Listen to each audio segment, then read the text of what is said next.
Good morning! Oh, and in case I don't see you, good afternoon, good evening, and good night.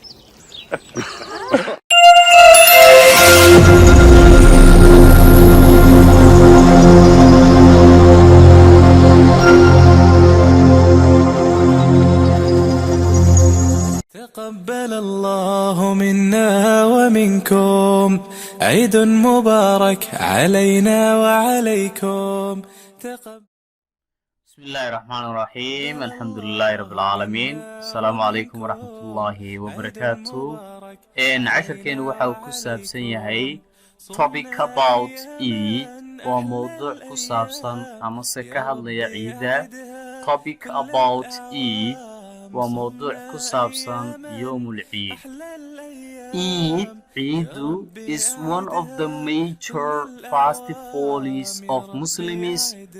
Eidu waa mid ka mida dabaaldegyada ama munaasabadaha ugu waaweyn ee Islaamku ay leeyihiin. Eid is one of the major festivals waa mid ka mida munaasabadaha ugu waaweyn of Muslims ee Islaamka. It marks waxay ku calaamadeysan tahay the end dhamaadka of the holy month of Ramadan bisha barakaysan ee Ramadan dhamaadkeeda.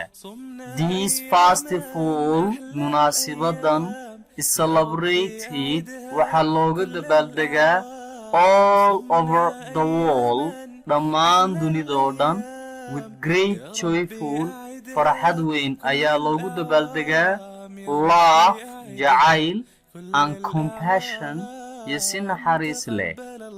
On this day maalinkan people wear dadku waxay xirtaan new clothes dhar cusub and decorate waxaanay qurxistaan homes guryahooga.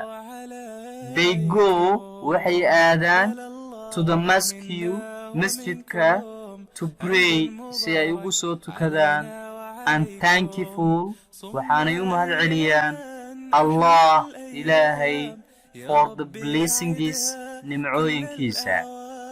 After prayer salaada kadib they greet each other way is salaamaan qofka kale midda kale by saying iyagoo isku dhahaya ama se isku oranaya Eid Mubarak Eid wanaagsan.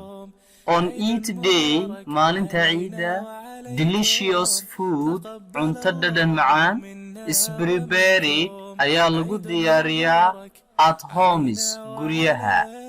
Sweeties and gifts hadiyadaha iyo macmacaanka are distributed ayaa loo qaybiyaa among family qoyska dhexdiisa and friends iyo asxaabta dhexdooda. Eidu is the best occasion waa munaasibada ugu wanaagsan to spend time ee waqti lala qaato with family and friends asxaabta iyo qoyskaba. People do charity dadku waxay bixiyaan sadaqo for who are poor dadka faqiirinta ah ama se masaakiinta ah and needy iyo dadka baahan. On Eid day maalinta ciida ay dadku sadaqa bixiyaan.